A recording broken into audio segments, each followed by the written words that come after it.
বাইতুল্লাহ। সূরা আলে ইমরানের ৯৬ নম্বর আয়াত থেকে আমরা সেটা জানতে পেরেছি। আল্লাহ তাআলা বলেছেন, ইন্না আউওয়ালা বাইতিন উযিআ লিন-নাস লাল্লাযী বিবাক্কাতা মুবারাকান ওয়া হুদান লিল আলামিন। নিশ্চয়ই আল্লাহ তাআলা মানুষের জন্য, অর্থাৎ মানুষ আল্লাহ আছে, সেটা হচ্ছে বাইতুল্লাহ, যেটা লাল্লাযী বিবাক্কা, বাক্কা মক্কা শরীফের আরেকটি নাম, যেটা মক্কাতুল মুকাররমায় অবস্থিত।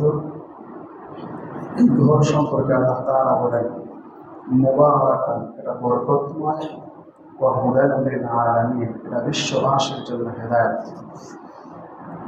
এই ঘরের বিশেষ কয়েকটি নাম, যেমন কাবা, আল বাইত, আল বাইতুল আতীক, আল বাইতুল হারাম, বাইতুল মুহাররম, কিবলা, বিভিন্ন নামে আমাদের কাছে এটা পরিচিত।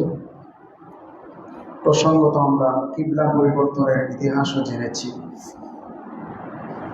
জেরুজালেমের বাইতুল মাকদিসের দিকে একসময় কিবলা ছিল ১৬-১৭ মাস। দ্বিতীয় হিজরি শাবান মাসের ১৫ তারিখ জোহরের নামাজের সময় নামাজরত অবস্থায় রাসূল সাল্লাল্লাহু আলাইহি ওয়াসাল্লামের পরম আকাঙ্ক্ষার প্রতিফল হিসেবে আল্লাহ তাআলা আবার কিবলাকে পরিবর্তন করার হুকুম জারি করেছেন। বাইতুল্লাহর দিকে কিবলার পরিবর্তন হয়েছে, যেটা সূরাতুল বাকারার ১৪৪ নম্বর আয়াতে যার বিবরণ আছে। এরপরে আমরা আলোচনা করেছি বাইতুল্লাহ নির্মাণের ইতিহাস সম্পর্কে। বাইতুল্লাহ শরীফ পর্যায়ক্রমে কয়েকবার নির্মাণ হয়েছে, সংস্কার হয়েছে, কম বেশ প্রায় ১০-১১ বার এর সংস্কার এবং নির্মাণ হয়েছে।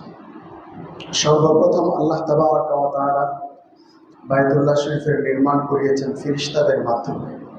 আল্লাহ তাআলার রহমতের সম্মানিত এবং নূরের তৈরি ফেরেশতাদের মাধ্যমে আল্লাহ তাআলা বাইতুল্লাহ নির্মাণ করিয়েছেন, যেন এই বাইতুল্লাহকে কেন্দ্র করে আমরা আল্লাহ তাআলার কাছে, আল্লাহ তাআলার সান্নিধ্যে যেতে পারি, একে ওসিলা করে আল্লাহ তাআলার কাছাকাছি হতে পারি, আল্লাহ তাআলার কাছে জীবনের সমস্ত চাওয়া পাওয়া পেশ করতে পারি। বিশেষভাবে যেন আমরা বাইতুল্লাহর সান্নিধ্যে যেয়ে তাওবা ইস্তেগফার করে পবিত্র হতে পারি, এই উদ্দেশ্যে বাইতুল্লাহর নির্মাণ। দ্বিতীয়বার নির্মাণ করেছেন হযরত আদম আলাইহিস সালাতু ওয়াস সালাম। প্রথমবার নির্মাণ ফেরেশতাদের মাধ্যমে যেটা ছিল সেটা অদৃশ্য ছিল। দ্বিতীয়বার সেটাকে দৃশ্যমান করে আদম আলাইহিস সালাতু ওয়াস সালাম নির্মাণ করেছেন।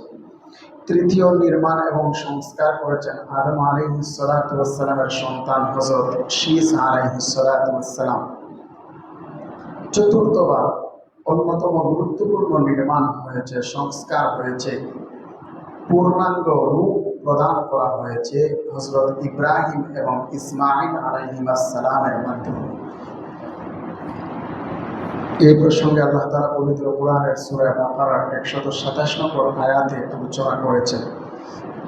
আল্লাহ তাআলা বলেন, وَإِذْ يَرْفَعُ إِبْرَاهِيمُ الْقَوَاعِدَ مِنَ الْبَيْتِ وَإِسْمَاعِيلُ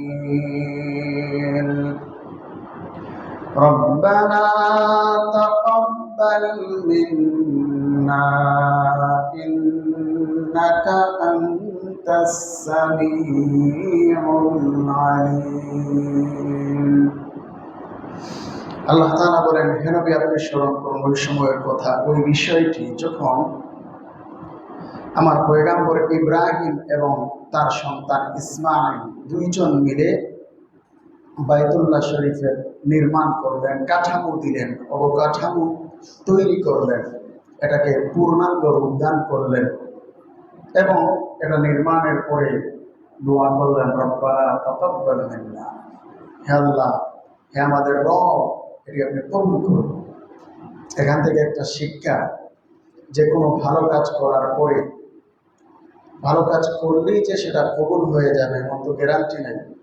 এজন্যে যে কোনো ভালো কাজ করার পরে আল্লাহ তাআলার কাছে কবুল হওয়ার জন্য চাইতে হয়, আল্লাহ তাআলার কাছে পেশ করতে হয়, আবেদন করতে হয়, হে আল্লাহ, আমাদের এই ভালো উদ্যোগ, ভালো কাজটি, আমলটি কবুল করুন। এটা শিক্ষা, ইব্রাহিমী শিক্ষা। তো ইব্রাহিম এবং ইসমাইল আলাইহিস সালাম সেটা নির্মাণ করলেন, পুনঃসংস্কার করলেন, পূর্ণাঙ্গ উদ্যান করলেন। এটা চতুর্থ পর্যায়ে হয়েছে। এবং সাথে সাথে আরো দোয়া করলেন বিশ্ববাসীর জন্য আল্লাহ তাআলা যেন একজন শিক্ষক পাঠান, উস্তাজ পাঠান, একজন নবী পাঠান, অর্থাৎ আমাদের আখেরি নবী, সর্বশ্রেষ্ঠ পয়গম্বর মুহাম্মদুর রাসূলুল্লাহ সাল্লাল্লাহু আলাইহি ওয়াসাল্লামকে পৃথিবীতে প্রেরণের আবেদনও ইব্রাহিম আলাইহিস সালাতু ওয়াসসালাম করে গিয়েছেন। এরপরে এটার নির্মাণের পরে আল্লাহ তাআলার হুকুমে ইব্রাহিম আলাইহিস সালাতু ওয়াসসালাম মক্কাতুল মুকাররমার আবু কুবাইস নামক পাহাড়ে উঠে চতুর্দিকে ঘুরে ঘুরে হজ্জে বাইতুল্লাহর জন্য গোটা বিশ্ববাসীকে আহ্বান করেছেন, আজান দিয়েছেন। এটাও আল্লাহর হুকুম, সূরাতুল হজ্জে আছে। আল্লাহ তাবারাকা ওয়া তাআলা বলেন وَأَذِّنْ فِي النَّاسِ بِالْحَجِّ يَأْتُوكَ رِجَالًا وَعَلَى كُلِّ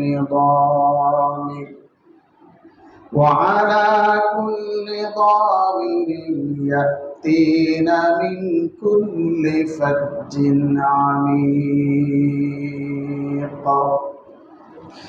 হে আমার পয়গম্বর ইব্রাহিম, আপনি লোকদেরকে হজের উদ্দেশ্যে আহ্বান করুন, যাতে তারা পায়দল এবং আরোহী হয়ে পৃথিবীর বিভিন্ন প্রান্ত থেকে, দূর দূরান্ত থেকে বাইতুল্লাহ হজের উদ্দেশ্যে তারা আগমন করে। হজের ঘোষণাও দেওয়ালেন। তো এই যে নির্মাণ, এটা চতুর্থ পর্যায়ে ইব্রাহিম আলাইহিস সালাতু ওয়াসসালাম ওনার সন্তানকে সাথে নিয়ে করেছেন। পঞ্চম পর্যায়ে সংস্কার হয়েছে, আমালিকা সম্প্রদায় সে সংস্কার করেছে। ষষ্ঠ পর্যায়ে হযরত ইসমাঈল আলাইহিস সালাতু ওয়াসসালামের শ্বশুর বাড়ির বংশধর তারা জুরহুম সম্প্রদায়, জুরহুম নামক একটা সম্প্রদায় ছিল, সেই সম্প্রদায়ের লোকেরা এই সংস্কার করেছে। ষষ্ঠ পর্যায়ে, সপ্তম পর্যায়ে রাসূলুল্লাহ সাল্লাল্লাহু আলাইহি ওয়াসাল্লামের একজন পূর্বপুরুষ কুসাই বিন কিলাব এটার সংস্কার করেছেন, নির্মাণ করেছেন। এরপরে অষ্টম পর্যায়ে মুদার সম্প্রদায় এটা নির্মাণ করেছে। বিভিন্ন সময় বিভিন্ন ঝড় বৃষ্টির কারণে, পাহাড়ি ঢলের কারণে তার কাঠামো নষ্ট হয়ে যেত।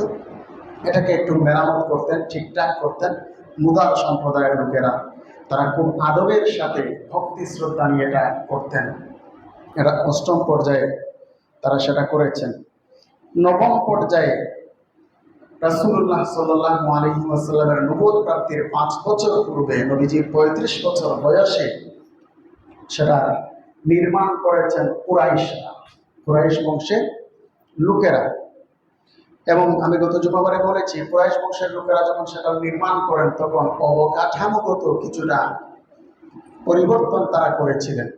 যেমন একটি পরিবর্তন ছিল, বর্তমানে যে আমরা হাতিমে কাবা দেখতে পাই, বাহিরের একটা অংশ, এটা মূলত বাহিরের অংশ না, এটা খানায় কাবা বাইতুল্লাহ, এটা ভিতরের অংশ। এটাকে তারা একটু আলাদা রেখে দিয়েছিলেন। তারও হেতু ছিল, তারা নির্মাণের ক্ষেত্রে সবাই যখন সম্মিলিতভাবে উদ্যোগ নিয়ে সেটা করতে যাচ্ছিলেন, একটা কন্ডিশন তারা দিয়েছিলেন, প্রত্যেকের হালাল সম্পদ দিয়ে সেটা নির্মাণে অংশগ্রহণ করতে হবে। দেখা গেল হালাল সম্পদ যা জমা হয়েছে, অনেক হারামের ছড়াছড়ি তাদের মাঝে ছিল, হালাল সম্পদ খুব কমই হয়ে থাকে সাধারণত, আমাদের সমাজের অবস্থা এমনই। যাই হোক, তো হালাল সম্পদ দিয়ে সেটার পূর্ণাঙ্গ রূপদান করা সম্ভব হয়ে ওঠেনি। এজন্য কিছু অংশ তারা বাহিরে রেখে দিয়েছিলেন, যেটা হাতিমে কাবা বা হিজরে ইসমাইল হিসেবে পরিচিত। এই পরিবর্তনটা তারা আনেন, একটু অংশ বাহিরে রেখে দেন। দ্বিতীয় পরিবর্তন তারা যেটা করেন, যে কুরাইশরা তারা দরজা দুইটি ছিল এর আগে, ইব্রাহিম আলাইহিস সালাতু ওয়াসসালামের নির্মাণের সময় পশ্চিম দিকে ছিল একটা, পূর্ব দিকে একটা ছিল, তারা পশ্চিম দিকের দরজা বন্ধ করে দেন।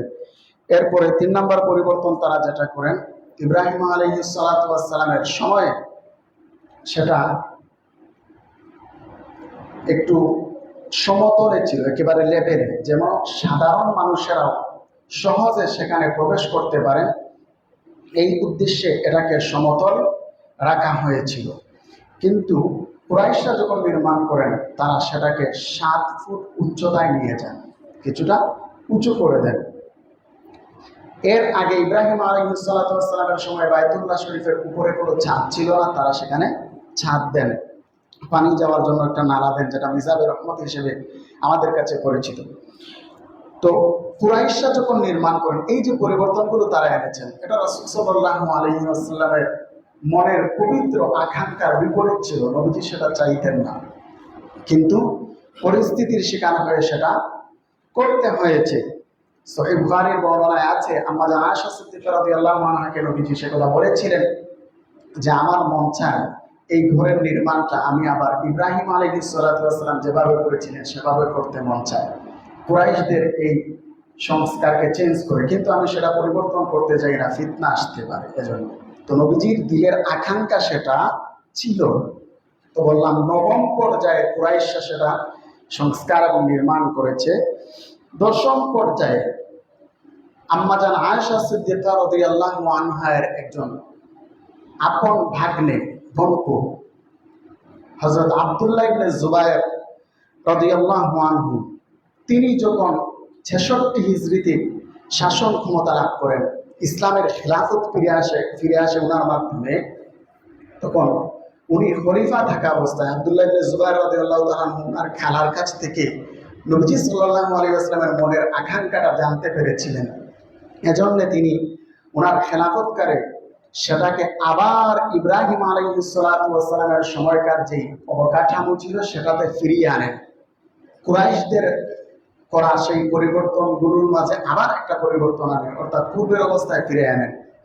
কি সেই পরিবর্তন করেন? হাতিম যেটাকে আলাদা করা হয়েছে সেটাকে আবার তিনি ভেতরে ঢুকিয়ে দেন এবং দরজা দুই দিকে দুইটা আবার জারি করে দেন এবং তারা দরজাটাকে 7 ফুট উপরে নিয়ে গিয়েছিল, এটাকে আবার সমতল করে দেন। আব্দুল্লাহ ইবনে জুবায়ের রাদিয়াল্লাহু তাআলা এই পরিবর্তনটা করে এটা আম্মা জান আয়েশা সিদ্দিকা রাদিয়াল্লাহু আনহার কাছ থেকে নবীজির মনের আকাঙ্ক্ষাটা জানার পরে এটা তিনি করেন 66 হিজরিতে। এরপরে সর্বশেষ সংস্কার হয় বনু উমাইয়া খলিফা আব্দুল মালিক ইবনে মারওয়ানের শাসনামলে। ওনার শাসনামলে ওনার সেনাপতি ছিল হাজ্জাজ বিন ইউসুফ। হাজ্জাজ বিন ইউসুফ ওনাকে গিয়ে কুমন্ত্রণা দেয়, প্ররোচনা দেয়, এই কথা গিয়ে বলে যে আব্দুল্লাহ ইবনে জুবায়ের তিনি তো কুরাইশরা যেই নির্মাণ করেছিল সেই নির্মাণের যে কাঠামো ছিল সেটাকে তিনি পরিবর্তন করেছেন, এটাকে আমরা আবার পরিবর্তন করতে চাই, এই প্রস্তাব সে রাখলো হাজ্জাজ বিন ইউসুফ। তখন তিনি চিন্তা করলেন ঠিকই তো আছে, কুরাইশরা এত সুন্দর একটা সিস্টেম তারা জারি করে গিয়েছে, এটার পরিবর্তন উনি করলেন কেন? উনি মূল ইতিহাসটা জানতেন না। তিনি কোন চিন্তা থেকে আব্দুল্লাহ ইবনে জুবায়ের রাদিয়াল্লাহু আনহু সেটা করেছিলেন এটা না জেনেই হাজ্জাজ বিন ইউসুফের প্রস্তাব গ্রহণ করে আবার তিনি সেটাকে পুনর্নির্মাণের সংস্কারের আদেশ করেন এবং সেখানে তিনি আগের সেই পরিবর্তনগুলো আবার নিয়ে আসেন। দরজা একটা বন্ধ করে দেন, হাতিমকে আলাদা করে দেন, আবার সেই দরজাটাকে 7 ফুট উপরে নিয়ে যান। এই পরিবর্তনগুলো করা হয়। এটা ছিল সর্বশেষ। এরপরে আরো যখন শাসকরা আসছিলেন, যেমন আব্বাসীয় খলিফা হারুনুর রশিদ যখন খলিফা হন, তখন উনিও চাইলেন যে এটার পরিবর্তন করবেন, সংস্কার করবেন। প্রত্যেক সরকার আসলেই সেটা করতে চায়, কিন্তু সে সময়কার সবচেয়ে বড় ফকিহ ছিলেন, পণ্ডিত আলেম ছিলেন, মদিনার ইমাম ছিলেন হযরত মালিক রহমতুল্লাহ আলাইহি, মালিকি মাযহাবের ইমাম। তিনি একটা ফতোয়া জারি করলেন। ওনাকে মূলত খলিফা হারুনুর রশিদ গিয়ে মাসআলা জিজ্ঞেস করেছেন। আগেকার সময়ে মুসলমান সত্যিকার ভালো শাসক যারা ছিলেন তারা আলেম ওলামাকে সম্মান করতেন, যে কোনো বিষয়ে সিদ্ধান্ত নিতে মাসআলা ফতোয়া জিজ্ঞেস করতেন। তখন ইমাম মালিক রহমতুল্লাহ আলাইহি ওনাকে একটি ফতোয়া দিলেন এবং যেই কথাটা তিনি গুরুত্ব সহকারে বললেন, তিনি বলেছেন, ইয়া আমিরুল মুমিনিন, হে আমিরুল মুমিনিন, লা তাজআল কাবাতাল্লাহি মালআবাতান লিল মুলুক, আপনি পরবর্তী রাজা বাদশাহদের জন্য এই বাইতুল্লাহকে খেলতামাশার বস্তু বানায় না। আগেকার যুগে কত পরিবর্তন হয়েছে, এরপরে আরো যত শাসকরা আসতে থাকবে সবাই শুধু নিজের কীর্তি রেখে যেতে চাইবে, সংস্কার আনতে চাইবে, নিজের অবদান প্রমাণ করতে চাইবে, বারবার শুধু পরিবর্তন হবে। এতে করে বায়তুল্লাহ শরীফের পবিত্রতার গাম্ভীর্য, মানুষের যে আগ্রহ ছিল, এটার প্রতি আকর্ষণ ছিল, সেটা নষ্ট হয়ে যাবে। এটা আপনি আর করবেন না। তিনি বললেন, লা ইয়াশাউ আহাদুন আইয়াহদিমাহা ইল্লা হাদামাহা, যে যখন আসবে ক্ষমতায় সে আসলেই সেই চাইবে এটা ভেঙে ফেলতে, পরিবর্তন করতে, সংস্কার করতে, পুনর্নির্মাণ করতে। এটা আপনি করতে যাবেন। এটা হয় যেই সরকার যখন আসে সেই শুধু তার কীর্তি দেখাতে চায়, তারও কিছু কাজ আসে সেটা প্রমাণ করতে চায়। আমাদের যে ঢাকা আন্তর্জাতিক বিমানবন্দর, যেটা এটার তো নাম দু একবার মনে হয় পরিবর্তন হয়েছে। প্রথমে এটার নাম ছিল ঢাকা আন্তর্জাতিক বিমানবন্দর, এরপরে নাম হলো জিয়া আন্তর্জাতিক বিমানবন্দর। পরে আরেক সরকার আসলো, এটা এখন শাহজালাল আন্তর্জাতিক বিমানবন্দর। সবাই সবারটা দেখাতে চায়, প্রমাণ রাখতে চায়, কীর্তি রেখে যেতে চায়, স্মৃতিচিহ্ন রাখতে চায়, কিন্তু এতে গিয়ে মূল বিষয়ে মাহাত্ম্য, মর্যাদা, গাম্ভীর্য সেটা বিনষ্ট হয়ে যায়। এজন্য ইমাম মালিক রহমতুল্লাহি আলাইহি ফতোয়া জারি করলেন, এটা আর আপনি পরিবর্তন করতে যায়েন না। তিনিও সেটা মেনে নিলেন, খলিফা হারুনুর রশিদ মেনে নিলেন, কোনো সংস্কার করলেন না। এবং অন্যান্য সময়ের যত অন্য জায়গার যত ফকিহ এবং মুজতাহিদরা ছিলেন, ইমামরা ছিলেন, সবাই ওনার ফতোয়ার সাথে একাত্মতা পোষণ করলেন। এজন্যে বর্তমানে যে কাঠামো রয়েছে সেটা হাজ্জাজ বিন ইউসুফের মাধ্যমে করে যাওয়া যে কাঠামো, এটাই বাকি আছে, এটাতে আর কোনো পরিবর্তন আনা হয় নাই। সময়ে সময়ে কিছু সৌন্দর্য বর্ধনের জন্য কিছু কাজ করা হয়ে থাকে, এটা মূল পরিবর্তনের কোনো চেঞ্জ আনা হয় নাই মূল কাঠামোতে।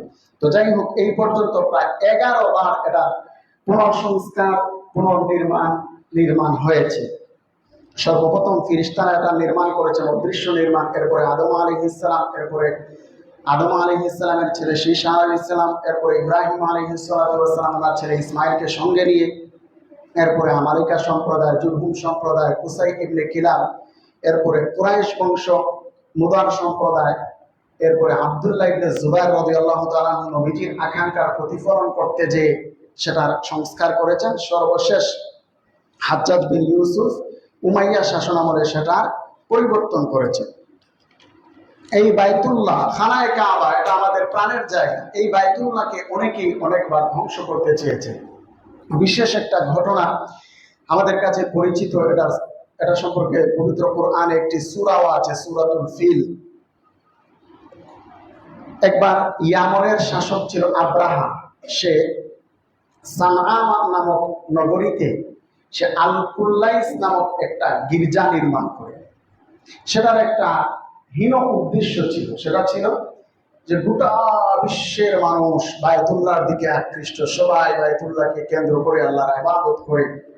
সে চাইল, আমি এমন একটা ঘর নির্মাণ করব, ইবাদতগাহ, উপাসনালয় বানাবো, যেখানে মানুষেরা ফিরে আসবে, এটাকে কেন্দ্র করে ইবাদত করবে। এই উদ্দেশ্যে সে আল কুল্লাইস নামক বিশাল একটা গির্জা নির্মাণ করেছিল। সে এটা নির্মাণ করার পরে মানুষকে ডাকলো সেদিকে যাওয়ার জন্য, কেউ তো আর যায় না। বায়তুল্লাহর আকর্ষণ কারো দিক থেকে মুছা যাবে, অন্য কোনো আকর্ষণ কারো দিকে ঢুকানো যাবে না, সেটাতে কাজ হলো না। শেষ পর্যন্ত সে বিশাল এক হস্তি বাহিনী নিয়ে মক্কার অভিমুখে রওনা করলো আক্রমণ করার জন্য। প্রতিমধ্যে সে আরবদের, কুরাইশদের বিভিন্ন প্রাণী ছিল, এগুলোকে সে ছিনিয়ে নিল। সেই প্রাণীদের মাঝে, গবাদি পশুদের মাঝে সে সময়কার বাইতুল্লাহ শরীফের মুতাল্লি এবং সভাপতি ছিলেন রাসূলুল্লাহ সাল্লাল্লাহু আলাইহি ওয়াসাল্লামের দাদা আব্দুল মুত্তালিব। উনার 200 উটও সে ছিনিয়ে নেয়। আব্দুল মুত্তালিব কি করলেন? আব্রাহার কাছে গিয়ে বললেন যে, আমার উটগুলো তুমি ফিরিয়ে দাও। উটগুলো ফিরিয়ে দেওয়ার আবেদন করলেন। আব্রাহা আশ্চর্যান্বিত হয়ে বলল, আমি এসেছি ঘর ধ্বংস করতে, আল্লাহর ঘর, আর আপনি আমার কাছে উট চাচ্ছেন। তখন আব্দুল মুত্তালিব চমৎকার একটা উত্তর দিয়েছিলেন। তিনি বলেছিলেন, এই উটের মালিক তো আমি, এজন্য আমার মালিকানাধীন সেই বস্তুগুলো নিতে এসেছি। আর এই ঘরের মালিক হচ্ছেন আল্লাহ, এই ঘরের মালিক আমি নই। যেই ঘরের মালিক আল্লাহ, ওই আল্লাহই তার ঘর রক্ষা করবেন। সুবহানাল্লাহ। সে এই দিন কোনো কিছু করতে পারে নাই, ফিরে যায়। পরের দিন সে আক্রমণ করার জন্য সদল বলে আসলো।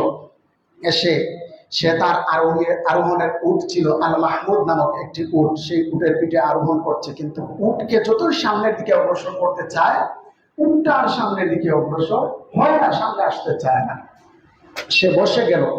এরপরে আল্লাহ সুবহানাহু ওয়া তাআলা তার যে সৈন্যবাহিনী ছিল, সৈন্যবাহিনীর উপরে ঝাঁকে ঝাঁকে এক ধরনের পাখি প্রেরণ করলেন। সমুদ্রের দিক থেকে তারা আসতে লাগলো। পাখিগুলোর মুখের মাঝে একটা কঙ্কর, দুই পায়ে দুইটা কঙ্কর, তিনটি করে কঙ্কর প্রত্যেকের সাথে ছিল। তারা ঝাঁকে ঝাঁকে আসলো এবং প্রত্যেকটা সৈন্যের উপরে কঙ্করগুলো ফেলতে লাগলো। এগুলো কামানের গোলা বারুদের মতো অবস্থা তৈরি করলো, তাদেরকে একেবারে ছিন্ন বিচ্ছিন্ন করে দিয়েছিল। যেটার কথা পবিত্র কোরআনে আল্লাহ সুবহানাহু ওয়া তাআলা সূরাতুল ফিলে বলেছেন যে আলাম তারা কাইফা ফাআলা রাব্বুকা বিআসহাবিল ফিল। হে নবী, আপনি কি দেখেননি আসহাবুল ফিল হস্তি বাহিনীর সাথে আল্লাহ তাআলা কেমন আচরণ করেছেন? আলাম ইয়াজআল কাইদাহুম ফি তাদলিল। তিনি কি তাদের ষড়যন্ত্রকে ধ্বংস করে দেন নাই, নস্যাৎ করে দেন নাই, ব্যর্থ করে দেন নাই? ওয়া আরসালা আলাইহিম তায়রান আবাবিল। তিনি তাদের উপরে ঝাঁকে ঝাঁকে পাখি প্রেরণ করেছেন।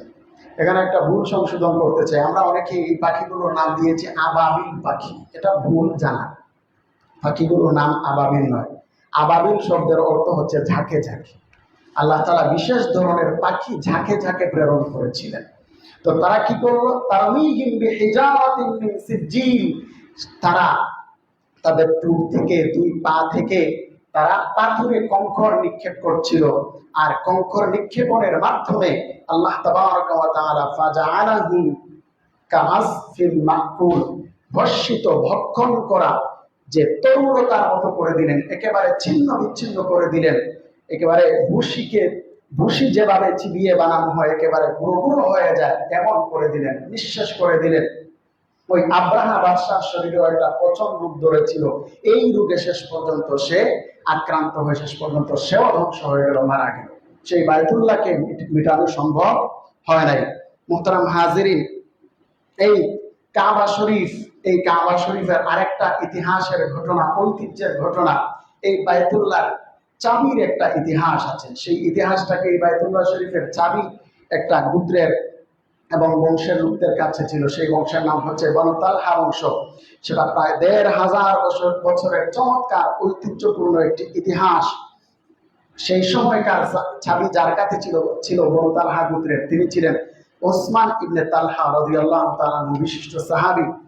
এখানে একটা কষ্টের কাহিনীও আছে, লম্বা করতে চাচ্ছি না। এই চাবি একসময় রাসূল সাল্লাল্লাহু আলাইহি ওয়াসাল্লাম উসমান ইবনে তালহার কাছে চেয়েছিলেন, তিনি সেই চাবিটা দেন নাই। উনি কষ্ট নিয়ে ফিরে এসেছিলেন। শেষ পর্যন্ত মক্কা বিজয়ের সময় রাসূল সাল্লাল্লাহু আলাইহি ওয়াসাল্লাম যখন বিজয়ী বেশে মক্কাতুল মুকাররমায় প্রবেশ করছিলেন, যদিও বিজয়ী বেশে, কিন্তু সর্বোচ্চ বিনয়ের সাথে প্রবেশ করেছিলেন। সুবহানাল্লাহ। সে সময় আল্লাহ তাআলা এই ঐতিহ্যের এবং সম্মানের বিষয়টাকে ফিরিয়ে দেওয়ার আদেশ করলেন। আল্লাহ তাআলা বললেন, ইন্নাল্লাহা ইয়া'মুরুকুম আন তুআদ্দুল আমানাতি ইলা আহলিহা, সূরা নিসা ৫৮ নম্বর আয়াত। আল্লাহ তাআলা আদেশ করছেন, তোমরা যেন আমানত সমূহ তাদের প্রাপকদের কাছে পৌঁছে দাও। অর্থাৎ বনু তালহা গোত্রের কাছে এই চাবি ছিল, এই সম্মানটা তাদেরকে ফিরিয়ে দেওয়া হোক। রাসূল সাল্লাল্লাহু আলাইহি ওয়াসাল্লাম বললেন, খুযুহা ইয়া বনি তালহা খালিদান তালিদা। হে বনু তালহা সম্প্রদায়, তোমরা চাবিটা চিরস্থায়ী ভাবে তোমরা গ্রহণ করো। এই চাবি তোমাদের কাছ থেকে লা ইয়ানজিউহা মিনকুম ইল্লা যালিম, কোন জালেম ছাড়া আর কেউ ছিনিয়ে নেবে না। সেই ১৫০০ বছরের ইতিহাসের ধারাবাহিকতা বলে এখনো পর্যন্ত বনু তালহা গোত্রের কাছেই সেই চাবিটা আছে। তাদের পর্যায়ক্রমে বর্তমানে যেই পরিবারের কাছে আছে, সেই পরিবারটা বনু সায়বা নামে পরিচিত। তাদের কাছে এই সম্মানের চিহ্নটা এখনো রয়ে গেছে। এই পবিত্র বাইতুল্লাহ, এই খানায়ে কাবার কিছু তথ্য আপনাদের সাথে শেয়ার করতে চাই। এই খানায়ে কাবা আমরা জানি এটা গোটা বিশ্ববাসী, কোটি কোটি মুসলমানের হৃদয়ের স্পন্দন, প্রাণের জায়গা। এটা বিশ্ব মুসলিমের প্রাণের কিবলা। এটার দিকে অভিমুখী হয়ে আমরা আল্লাহর ইবাদত করি, গোলামি করি, দাসত্ব করি।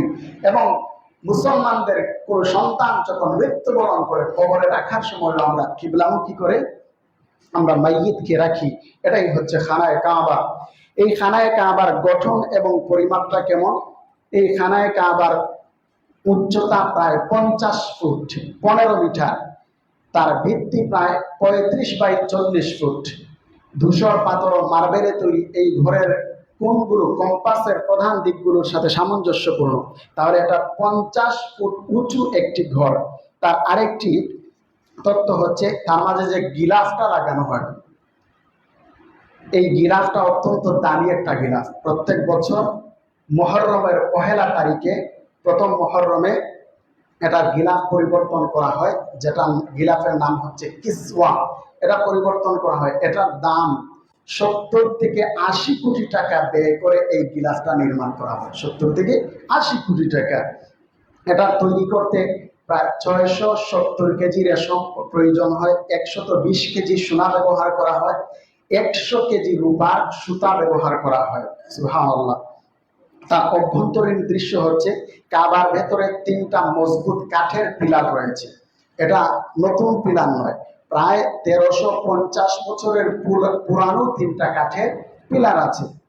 ভেতরে কোনো বৈদ্যুতিক বাল্ব নেই, বরং সোনা রূপার তৈরি ঝুলন্ত কিছু আছে, লণ্ঠন আছে, সেগুলোর আলো দিয়ে সেটা আলোকিত হয়ে থাকে। সুবহানাল্লাহ। এটার বিশেষ একটা নিয়ামত হাজরে আসওয়াদ, এটা সম্পর্কে আমরা জানি। এই কালো পাথর, এটা জান্নাতি পাথর। এটার 8টি টুকরা আছে।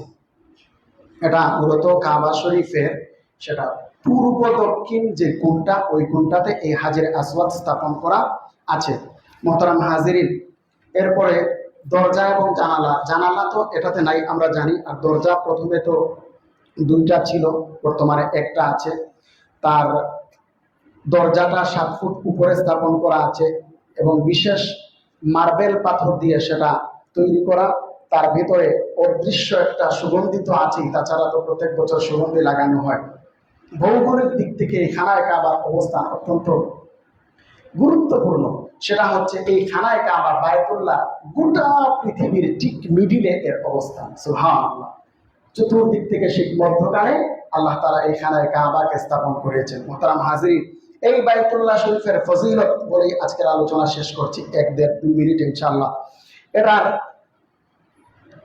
আমল এবং সওয়াব এত বেশি মসজিদের, নবীজি সাল্লাল্লাহু আলাইহি ওয়াসাল্লামের হাদিস, সালাতুল ফিল মাসজিদিল হারামি আফদালু মিন মিআতি আলফি সালাতিন ফিমা সিওয়া। মসজিদে হারাম ছাড়া অন্য জায়গায় নামাজ পড়ার চাইতে এই মসজিদে নামাজের সওয়াব 1 লক্ষ গুণ বেশি। সুবহানাল্লাহ। অন্য জায়গার তুলনায় 1 লক্ষ গুণ বেশি। প্রতিনিয়ত এই খানায় কাবার উপরে এবং জাইরিনদেরকে, তাইফিনদেরকে উদ্দেশ্য করে আল্লাহ তাআলার পক্ষ থেকে 120টি রহমত নাজিল হয়। এই 120টি রহমতের মাঝে তওয়াফ যারা করে, এই তওয়াফকারীদের উপরে 60টি রহমত নাজিল হয় এবং নামাজীদের উপরে 40টি রহমত নাজিল হয়। বাকি 20টি রহমত কেউ যদি এমনিতেই তাকিয়ে থাকে, কত আসে ওইখানে গেলে দেখবেন কিছুই বলছে না, তার মুখও নড়ে না, কেমন জানি চোখ দিয়ে পানি ফেলছে আর কাবার দিকে তাকিয়ে আছে। এটা অন্য একটা অনুভূতি। যারা যাবেন, যারা গেছেন সেটা বুঝবেন। সুতরাং হাজিরিন, এই বাইতুল্লাহকে কেন্দ্র করে আমরা হজ এবং উমরা করে থাকি। আমরা এই হজ এবং উমরার মূল কেন্দ্রবিন্দু এই বাইতুল্লাহ নিয়ে এজন্যই আলোচনা করলাম, যেন আমাদের দিলের ভেতরে এর প্রতি একটা ইশক ও মহব্বত তৈরি হয়, ভালোবাসা তৈরি হয়। অনেকের উপরে হজ লাজিম হয়ে আছে, কিন্তু হজ করছেন না। পিছায়েন না। হজকে পিছালেন মানে জীবন থেকে পিছিয়ে গেলেন। মুহতারাম হাজিরিন, আর পারলে সামর্থ্য থাকলে উমরা করার যদি সুযোগ থাকে উমরাও করেন, বেশি বেশি তওয়াফ করেন, জিয়ারত করেন। নবীজি বলেছেন তাবিউ বাইনাল হজ্জি ওয়াল উমরা, তোমরা বেশি বেশি হজ উমরা করো। 2টা ফায়দা, ফাইন্নাহুমা ইয়ানফিয়ানিল ফাকরা ওয়াদ যুনুব। এই হজ এবং উমরার মাধ্যমে আল্লাহ তাবারক ওয়া তাআলা গুনাহ এবং অভাব এই 2টাকে মিটিয়ে দেন। মানুষের গুনাহ থাকে না, তার অভাব থাকে না, টাকা পয়সা খরচ হয় না। বাহ্যত আমাদের কাছে মনে হতে পারে যে আমার প্রচুর টাকা পয়সা ব্যয় হয়ে যাবে। এই প্রচুর টাকা পয়সা ব্যয় হয়ে গেলেও এটা রিটার্ন আল্লাহ সুবহানাহু ওয়া তাআলা আমাকে দিয়ে দেবেন। এজন্য পিছাবেন না। হজের মৌসুম চলতেছে, সহজে চাইলেই তো হজ করা যাবে না। আপনি এবছর আপনার সামর্থ্য আছে, চাইলেই কিন্তু এই বছরের হজে আর আপনি যেতে পারছেন না। এটা সিস্টেম কন্ডিশন নিয়ে আসা হয়েছে। এজন্য আগে থেকেই প্রিপারেশন নেন, আগে থেকে প্রিপারেশন নিয়ে রেজিস্ট্রেশন করেন, যা করার লাগে সেটা করেন। আপনি হজ উমরার জন্য প্রস্তুতি নেন, ওই ঘরের সাথে কানেকশন মানে আল্লাহর সাথে কানেকশন, এটা আল্লাহ তাবারক ওয়া তাআলার সাথে কানেক্টেড হওয়ার একটা সেতু বন্ধন। এটাকে আমরা জীবনে গ্রহণ করা উচিত। জীবন আল্লাহ তাবারক ওয়া তাআলা উজালা করে দিবেন। আল্লাহ তাআলা যেন আমাদের সবাইকে হজ্জে বাইতুল্লাহর জিয়ারত নসিব করেন জীবনে বারবার। আমিন ওয়া